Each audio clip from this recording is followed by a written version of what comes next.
Item ಯಾವುದೇ ಇರಲಿ try ಮಾಡಿ ಆಚಿ ಚಿಕನ್ ಮಸಾಲಾ. ಕಾಂಗ್ರೆಸ್ ಸರ್ಕಾರದ 1000 ದಿನಗಳ ಸಾಧನಾ ಸಮಾವೇಶಕ್ಕೆ ತಳಕು ಬಳಕೆಗೆ ಸಿದ್ದರಾಮಯ್ಯನವರು ಬರ್ತಾರೆ, DK ಶಿವಕುಮಾರ್ ಅವರು ಬರ್ತಾರೆ ಅಂತ ಹಾದು ಹೋಗುವ ಸಾಧನಾ ಸಮಾವೇಶಕ್ಕೆ ಹಾದು ಹೋಗುವ ರಸ್ತೆಗೆ ತಾತ್ಕಾಲಿಕವಾಗಿ ಸಾಧನಾ ಸಮಾವೇಶ ನಡೆಯುವ ದಿನವೇ ತಾರ್ ಹಾಕಿದ್ರು, ಹೊಸ ರಸ್ತೆ ಮಾಡಿದ್ರು ಹಾವೇರಿ ಬ್ಯಾಡಗಿ ತಾಲೂಕಿನ ಇಂಗಳಗುಂಡಿ ಮತ್ತು ಹೆಡಿಗೊಂಡ ರಸ್ತೆಗೆ. ಆದರೆ ಫೆಬ್ರವರಿ 14ನೇ ತಾರೀಕು ಹಾಕಿದಂತಹ ಡಾಂಬರ್ ಅಥವಾ ರಸ್ತೆ ಕೇವಲ 4 ದಿನಕ್ಕೆ ಕಿತ್ತು ಬಂದಿತ್ತು. ಡಾಂಬರ್ ಹಾಕಿದ 4 ದಿನಕ್ಕೆ ಕಿತ್ತು ಬಂದಿತ್ತು. ಅದರ ಬಗ್ಗೆ ನಿಮ್ಮ ಗ್ಯಾರಂಟಿ ನ್ಯೂಸ್ ಸವಿವರವಾದಂತಹ ವರದಿಯನ್ನು ಪ್ರಸಾರ ಮಾಡಿತ್ತು. ಅದರ ಇಂಪ್ಯಾಕ್ಟ್ ಆಗಿದೆ. ಈಗ ಕಳಪೆ ಕಾಮಗಾರಿಯ ಬಗ್ಗೆ ಗ್ಯಾರಂಟಿ ನ್ಯೂಸ್ ವರದಿ ಪ್ರಸಾರ ಮಾಡಿದ ನಂತರ ಈಗ ಸ್ಥಳಕ್ಕೆ ಭೇಟಿ ನೀಡಿ ಡಬಲ್ ಪರಿಶೀಲನೆ ನಡೆಸ್ತಾ ಇದ್ದಾರೆ. ಇದು ಗ್ಯಾರಂಟಿ ನ್ಯೂಸ್ ಇಂಪ್ಯಾಕ್ಟ್.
ಸಾಧನಾ ಸಮಾವೇಶ ನಡೆದಿದ್ದು ತಮಗೆ ಗೊತ್ತೇ ಇದೆ ವೀಕ್ಷಕರೇ. ಈ ಸಾಧನಾ ಸಮಾವೇಶಕ್ಕೆ ಹಾದು ಹೋಗುವಂತಹ ರಸ್ತೆ ಫೆಬ್ರವರಿ 14ನೇ ತಾರೀಕು ಏನು ನಡೆದಿತ್ತು, ಆ ಒಂದು ಸಾಧನಾ ಸಮಾವೇಶಕ್ಕೆ ಹಾದು ಹೋಗುವ ರಸ್ತೆ ಹಾವೇರಿಯ ಬ್ಯಾಡಗಿ ತಾಲೂಕಿನ ಇಂಗಳಗುಂದಿ ಮತ್ತು ಹೆಡಿಗೊಂಡ ರಸ್ತೆ.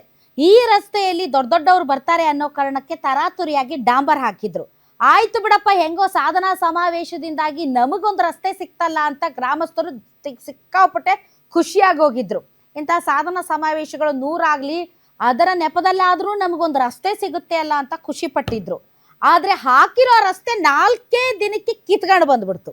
ಈ ಸುದ್ದಿಯನ್ನು ನಿಮ್ಮ ಗ್ಯಾರಂಟಿ ನ್ಯೂಸ್ ಪ್ರಸಾರ ಮಾಡಿತ್ತು. ಈಗ ಸ್ಥಳಕ್ಕೆ ಡಬಲ್ ದಿಲ್ಶಾದ್ ಬೇಗಂ ಹೋಗಿ ಪರಿಶೀಲನೆ ಮಾಡ್ತಾ ಇದ್ದಾರೆ. ಗ್ರಾಮಸ್ಥರ ಕೆಂಗಣ್ಣಿಗೆ ಗುರಿಯಾಗಿದ್ದಾರೆ ಅಧಿಕಾರಿಗಳು ಮತ್ತು ಅವರ ಅಧಿಕಾರಿಗಳ ಕಳಪೆ ಕೆಲಸ. ಈಗ ಪಂಚಾಯತ್ ರಾಜ್ ಇಲಾಖೆಯ ಅಧಿಕಾರಿಗಳು ಕ್ರಮಕ್ಕೆ ಮುಂದಾಗಿದ್ದಾರೆ. ಫೆಬ್ರವರಿ 14ರಂದು ಕೆಲಸ ಮಾಡಬೇಡಿ ಅಂದ್ರು, ನೀವು ಯಾಕೆ ಕೆಲಸ ಮಾಡಿಸಿದ್ರಿ, ಸೂಕ್ತ ಉತ್ತರ ಕೊಡಿ ಅಂತ ಬ್ಯಾಡಗಿ AEE ರಾಮಪ್ಪ ದೊಡ್ಡಮನಿ ನೋಟಿಸ್ ಕೊಟ್ಟಿದ್ದಾರೆ. ನೋಟಿಸ್ ಕೊಟ್ಟು ಕಾರಣ ಕೇಳಿದ್ದಾರೆ Haveri EE Dilshad Begum. Section officer YK Metgar ಹಾಗೂ ಗುತ್ತಿಗೆದಾರನ ಮೇಲೆ ಕ್ರಮ ಕೈಗೊಳ್ಳೋದಕ್ಕೆ ಮುಂದಾಗಿದ್ದಾರೆ. ಕಳಪೆ ಕೆಲಸ ಕಂಡು ಅಧಿಕಾರಿಗಳಿಗೆ ಹಿಡಿಶಾಪ ಹಾಕ್ತಾ ಇದ್ದಾರೆ ಗ್ರಾಮಸ್ಥರು. ಗುತ್ತಿಗೆದಾರರು ಮತ್ತು ಅಧಿಕಾರಿಗಳಿಗೆ ಶಿಕ್ಷೆಯನ್ನು ಕೊಡಬೇಕು ಅಂತ ಸಾರ್ವಜನಿಕರು ಪಟ್ಟು ಹಿಡಿದಿದ್ದಾರೆ. ಕಳಪೆ ಕಾಮಗಾರಿ ಬಗ್ಗೆ ನಿಮ್ಮ ಗ್ಯಾರಂಟಿ ನ್ಯೂಸ್ ಸುದ್ದಿ ಪ್ರಸಾರ ಮಾಡಿತ್ತು. ಬರೀ ಕುರಿತಂತೆ ಹೆಚ್ಚಿನ ಡೀಟೇಲ್ಸ್ ಕೊಡ್ತಾರೆ ನನ್ನ ಕಲೀಗ್ ರಮೇಶ್ ಹಾವೇರಿಯಿಂದ ನೇರ ಸಂಪರ್ಕಕ್ಕೆ ಬಂದಿದ್ದಾರೆ.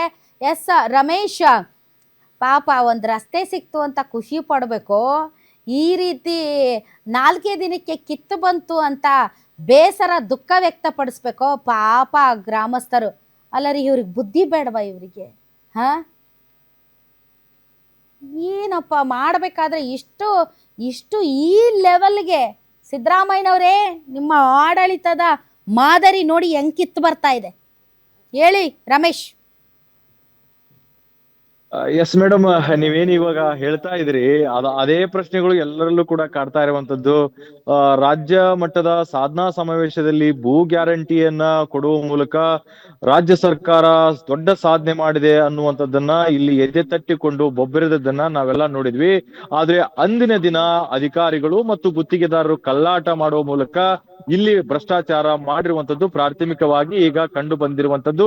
ಈ ಒಂದು ವಿಷಯವನ್ನ ಈಗಾಗಲೇ ದೃಶ್ಯಗಳಲ್ಲಿ ಸಂಪೂರ್ಣವಾಗಿ ಸಾಕ್ಷಿ ಸಮೇತ ಗ್ಯಾರಂಟಿ ನ್ಯೂಸ್ ವರದಿ ಮಾಡಿತ್ತು. ಹೀಗಾಗಿ ಈ ಒಂದು ವರದಿಯನ್ನ ನೋಡಿ ಈಗಾಗಲೇ ಏನು ಅಂತಂದ್ರೆ PRED ಹಾವೇರಿ ವಿಭಾಗದ ಅಧಿಕಾರಿಗಳು ಎಚ್ಚೆತ್ತುಕೊಂಡು ಸೆಕ್ಷನ್ ಆಫೀಸರ್ನ ಮತ್ತು ಗುತ್ತಿಗೆದಾರನ ಈಗಾಗಲೇ ತರಾಟೆಗೆ ತೆಗೆದುಕೊಂಡು ಈಗಾಗಲೇ ಅವರ ವಿರುದ್ಧ ಕ್ರಮಕ್ಕೆ ಈಗಾಗಲೇ ಮುಂದಾಗಿರುವಂತದ್ದು. ವಿಷಯ ಇಷ್ಟೇ ರಾಧಾ, ಈಗ ಬ್ಯಾಡಗಿ ತಾಲೂಕಿನ ಇಂಗಳಗುಂದಿ ಹಾಗೂ ಹೆಡಿಗೊಂಡ ಗ್ರಾಮದಲ್ಲಿರುವಂತಹ ಸುಮಾರು ಅರ್ಧ ಕಿಲೋಮೀಟರ್ಗೂ ಅಧಿಕವಾಗಿರ್ತಕ್ಕಂಥ ಡಾಂಬರ್ ಅನ್ನ ಇದೇ ಫೆಬ್ರವರಿ ತಿಂಗಳು 14ನೇ ತಾರೀಕಿನಂದು ಮಾಡ್ತಾರೆ. ಆದ್ರೆ ಅಂದು ಸಾಧನಾ ಸಮಾವೇಶ ಇರುತ್ತೆ. ಯಾವುದೇ ಕಾರಣಕ್ಕೂ ಕೂಡ ಏನಂತಂದ್ರೆ ಬೇರೆ ಕೆಲಸಗಳನ್ನ ಮಾಡಿಕೊಡ್ದು ಸಾಧನಾ ಸಮಾವೇಶದಲ್ಲಿ ಎಲ್ಲರೂ ಕೂಡ ಭಾಗಿಯಾಗಿ ಸರ್ಕಾರ ನೀಡಿದಂತಹ ಒಂದು ಏನ್ ಕೆಲಸ ಇದೆ ಅದನ್ನ ಮಾಡಬೇಕು, ಜೊತೆಗೆ ಯಾವುದೇ ಕಾಮಗಾರಿಗಳನ್ನು ಮಾಡಿಕೊಡುದು ಅನ್ನುವುದನ್ನ ಅಧಿಕಾರಿಗಳು ತಮ್ಮ ಕೆಳಗಿನ ಸಿಬ್ಬಂದಿಗಳಿಗೆ ಕಟ್ಟುನಿಟ್ಟಿನ ಆದೇಶ ಮಾಡಿರ್ತಾರೆ. ಆದ್ರೆ ಈ ಒಂದು ನಿಯಮವನ್ನು ಉಲ್ಲಂಘನೆ ಮಾಡಿ ಅಂದು ಯಾವ ಅಧಿಕಾರಿಗಳು ಕೂಡ ಬರುವುದಕ್ಕೆ ಸಾಧ್ಯ ಇಲ್ಲ. ನಾನು ಮನ ಬಂದಂತೆ ಕೆಲಸವನ್ನ ಮಾಡಬಹುದು ನಿಟ್ಟಿನಲ್ಲಿ ಎರ್ರಬೇರಿಯಾಗಿ ಕೆಲಸ ಮಾಡಿದ್ದಾರೆ. ಈಗ ಈ ಒಂದು ವಿಷಯ ಈಗಾಗಲೇ ದೀರ್ಘಕ್ಕೆ ಹೋಗಿದ್ದು ಡಬಲ್ ಆಗಿರ್ತಕ್ಕಂಥ ದಿಲ್ಶಾದ್ ಬೇಗಂ ಅವರು ಕೂಡ ಈಗಾಗಲೇ ನೋಟಿಸ್ ಅನ್ನು ಕೊಡುವ ಮೂಲಕ ತಪ್ಪಿತಸ್ಥರ ವಿರುದ್ಧ ಕ್ರಮಕ್ಕೆ ಮುಂದಾಗಿದ್ದಾರೆ. ರಾಧಾ ಹಿರೇಗೌಡ, ಥ್ಯಾಂಕ್ ಯು ರಮೇಶ್ ನಿಮ್ಮ ಈ ಎಲ್ಲ ಮಾಹಿತಿಗಾಗಿ. ನಿಮ್ಮೂರಿನಿಂದ ವಿಶ್ವ ಮಟ್ಟದವರೆಗೆ ರಾಜಕೀಯ, ಸಿನಿಮಾ, ಸ್ಪೋರ್ಟ್ಸ್ ಯಾವ ಸುದ್ದಿಯೂ ಮಿಸ್ ಆಗಲ್ಲ. ಬರೀ ಸುದ್ದಿಯಷ್ಟೇ ಅಲ್ಲ, ಜೊತೆಯಲ್ಲೇ ಇರುತ್ತೆ ವಿಶ್ಲೇಷಣೆ. ಗ್ಯಾರಂಟಿ ನ್ಯೂಸ್ ನ ಸಬ್ಸ್ಕ್ರೈಬ್ ಮಾಡಿ, ಫಾಲೋ ಮಾಡಿ, ಕ್ಷಣ ಕ್ಷಣದ ಅಪ್ಡೇಟ್ಸ್ ಪಡೆಯಿರಿ.